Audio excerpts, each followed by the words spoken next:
to be authentic and to be true to who I am as a writer, I have to be honest with where I'm at in my life at that point. I think my process of writing songs is motivated very much in the same way that it's always been, which is to try and find truth in everyday life and answer questions that are harder to answer, in conversation. I think what changes and evolves is sort of the circumstances surrounding my life more than anything. That's been, to me, has been sort of my ultimate goal with every record I've made, starting, even back before something corporate, when I was doing demos when I was 10 years old. Certainly with this record, it was an effort of growing overall, not just as a writer, but as a producer and as a member of a band. And I found on this record something that I had never done on my own records, but something that had become a part of my life was writing songs with other people for their own records.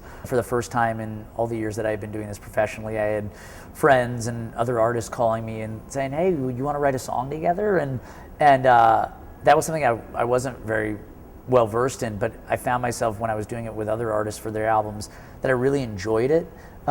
And so on a few songs on this record, I reached out to other close friends whose writing I enjoy and whose company I enjoy, and said, like, let's try and write a song together. And that certainly, as far as writing is concerned, was a new sort of a new frontier for me on this album.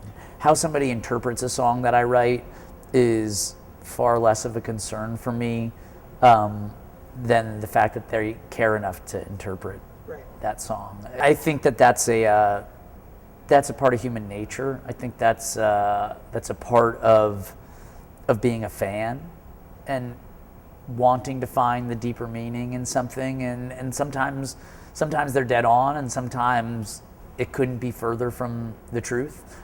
Oftentimes the things that I write may very much seem like I'm talking about this over here, and it couldn't be further from the truth. But that's the beauty of art, period. What makes it good is that people can find their own meanings and find their own application to their life. And I think that, to me, is what's exciting about art.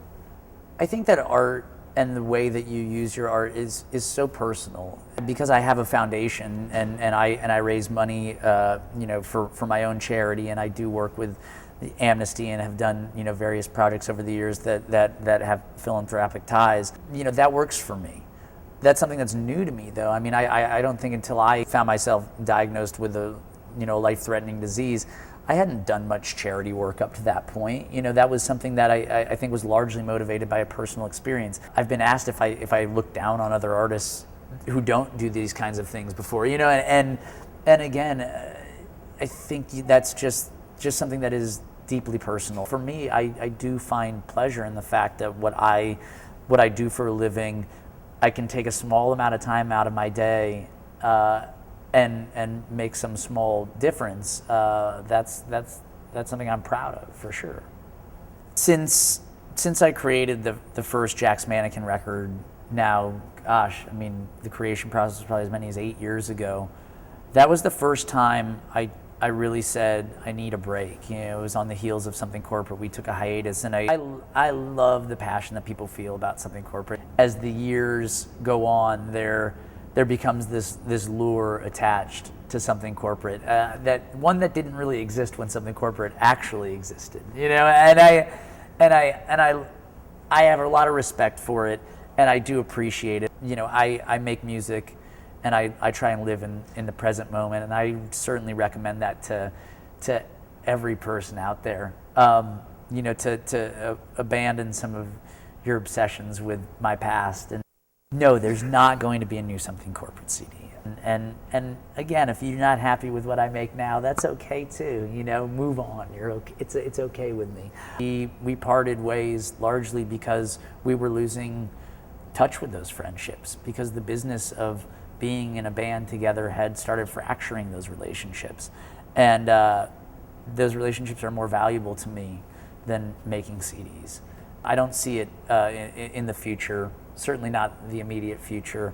But I love those guys, and you never know, maybe one day when we're old and gray and we all have time and have succeeded in our various careers, maybe we'll say it's time, let's get into a room and crank one out.